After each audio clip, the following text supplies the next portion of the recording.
If you have not watched the other parts, please watch those videos before continuing. Okay, so here we go with part 3 of this series. This part is going to be a little different than the others, because in the other parts, there was at least 2 original movies in them, while this one will have none. All these movies has happened in the real world. Spoilers ahead for all DCEU movies. The first movie of this part will be Batman vs. Superman.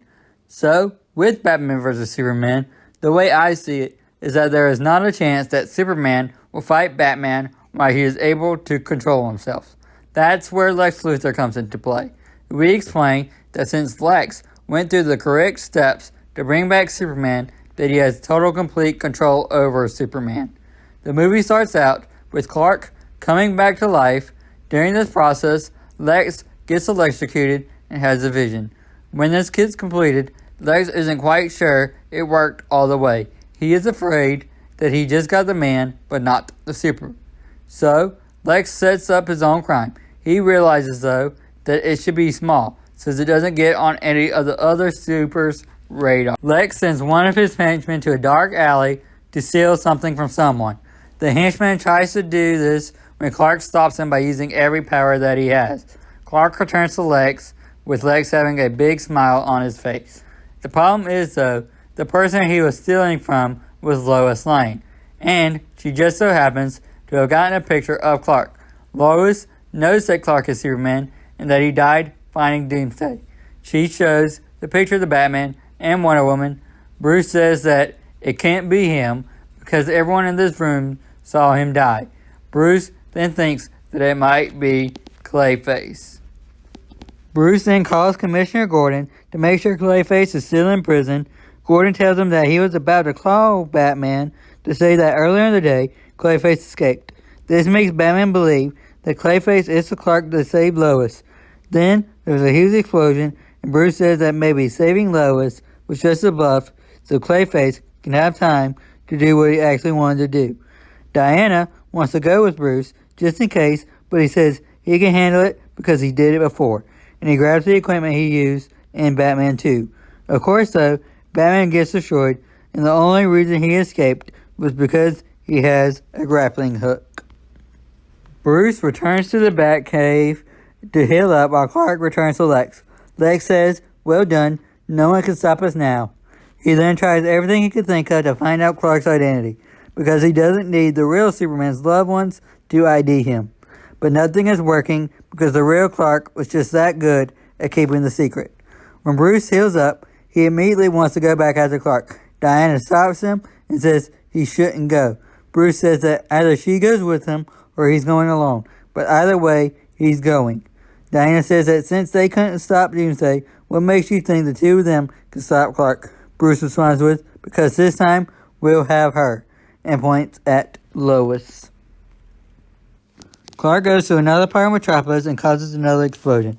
Bruce and Diana gets there as well. Now this scene could be like that scene from Justice League, where the League is fighting Superman, just this time it's without Flash, Aquaman, and Cyborg. We also keep the part where Bruce calls Alfred to get the big guns, which is Lois. This seems to have an effect on Clark, but he flies away before anything can happen. Clark returns to Lex, and Lex has no idea that Batman and Wonder Woman showed up. All he knows is that Clark did what he was asked of. He says, "Now that we only have one more part of Metropolis to destroy, I will run this city. But first, there has got to be a way to find your real persona." He thinks for a second, then looks at a table with glasses laying on it. Bruce, Diana, and Lois return to the Batcave, and Lois gets complaining that she wasn't able to get to Clark. She then asks, "What else can we do?" Bruce says, "I didn't want to take it this far, but I'm afraid that we may have no other choice." He then opens a secret door that reveals that he has kryptonite. He says, "What? Did you honestly think I didn't keep some extra just in case?" Diana asks, "Are you sure you want to do this alone? Maybe it's time to bring in some of these other heroes." Bruce responds with, "There is not enough time, and it should be me." Then he leaves. In the final fight, we're keeping the scene from the real BVS, where Bruce is fighting all those Lex thugs, but instead of trying to get to Martha Kent, he is trying to get to Clark. He gets through all of them with ease and gets to Clark. Then they have a badass fight for 30 minutes. At the end, Bruce takes down a weakened Clark because of the kryptonite, and is about to stab him with it when Clark whispers, "Bruce." Bruce, of course, stops and helps Clark up. Clark tells Bruce that Lex Luthor is behind everything. Bruce, Diana, and Clark goes to confront Lex, and he immediately surrenders. Before he gets arrested, he says, "Oh, one more thing. I know who you are, Superman." He is then taken away. The final scene is him in a prison cell screaming, "A dark side is coming. A dark side is coming." And in that ends the movie. The post-credit scene for Batman vs. Superman is Clark approaching Bruce and asking, "What are you going to do now?" Bruce says, "I need to fix my other mistake." The next movie is Suicide Squad. Now, I'm just going to come out and say it. This will be the one and only Suicide Squad movie in this series. Sorry for any Suicide Squad fans out there. Now, with that out of the way, let's get on with the movie. It starts off with the death of Robin, but this time it is from the perspective of Harley and Joker. This sets up Joker as the bad guy of the movie. Obviously, this means that there is no Enchantress. We then fast forward to the present, and we do the scene from the movie where Amanda Waller introduces all the members of the group to the government people. We see them all doing the crimes. Obviously, this means the ending to the Batman and Flash movie for Deadshot and Captain Cold that they were doing when they got caught. And it's basically the same roster as the real movie. In the next scene, it is basically a chase between Joker and Harley and Batman. At the end of the chase, Batman catches up to the car, but Joker manages to escape and leaves Harley for Batman. Batman doesn't want Harley, just the Joker, so she goes to Arkham Asylum for Waller to pick her up. The Suicide Squad then leaves Arkham to go on their first quote-unquote mission. Waller tells them that they have free reign, meaning they can do whatever they want as long as they get the job done. They complete it, but then Amanda electrocutes Killer Croc, which doesn't kill him. She tells them about the whole device in their neck, and if they do anything wrong, they're dead. She then tells them about the real mission that is going after Joker. This makes Harley go insane more than she actually is. She is screaming that she is not going after her Mr. J. We also get the famous line from Deadshot, "So, what, are we some kind of Suicide Squad?"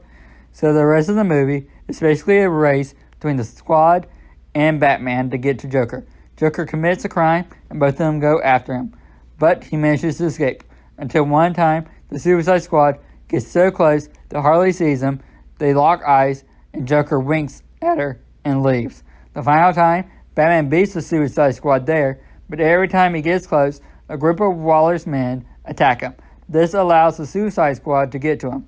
The fight ends with Harley turning on Joker, and he gets taken to Arkham. Waller tells him, though, that the job and for their reward, their sentence is reduced. The movie ends with the van that was supposedly carrying Joker arrives at Arkham, and the doors open, and it's empty. The post-credit scene for Suicide Squad is Captain Cold sitting in a cell when he's approached by someone. He says, "You need a new team." And it starts, "You need to find your fire." The final movie of this part is what we've been building to for the last 9 movies, which is the Justice League movie. Now, I like the Joss Whedon version, and I'm excited for the Snyder Cut. I think that they're two completely different things, and they're good in their own right. My version is that the first half of this movie is the same, with the recruitment process for the team and everything. Barry is excited to join the team, while Aquaman wants to stay for his small town on the coast of Atlantic City. Cyborg just joins the team to protect the mother boxes. We are taking out the evil Superman part of the movie, since we had that in Batman vs. Superman.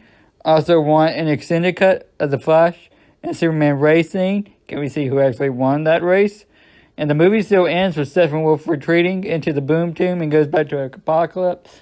And Batman and Wonder Woman setting up the League of Heroes table scene that sets up the next movie. The post-credit scene for this movie is kind of the same, but instead of Deathstroke joining Lex, it's actually Clayface who joins Lex to form the Legion of Doom. Thank you for watching this part.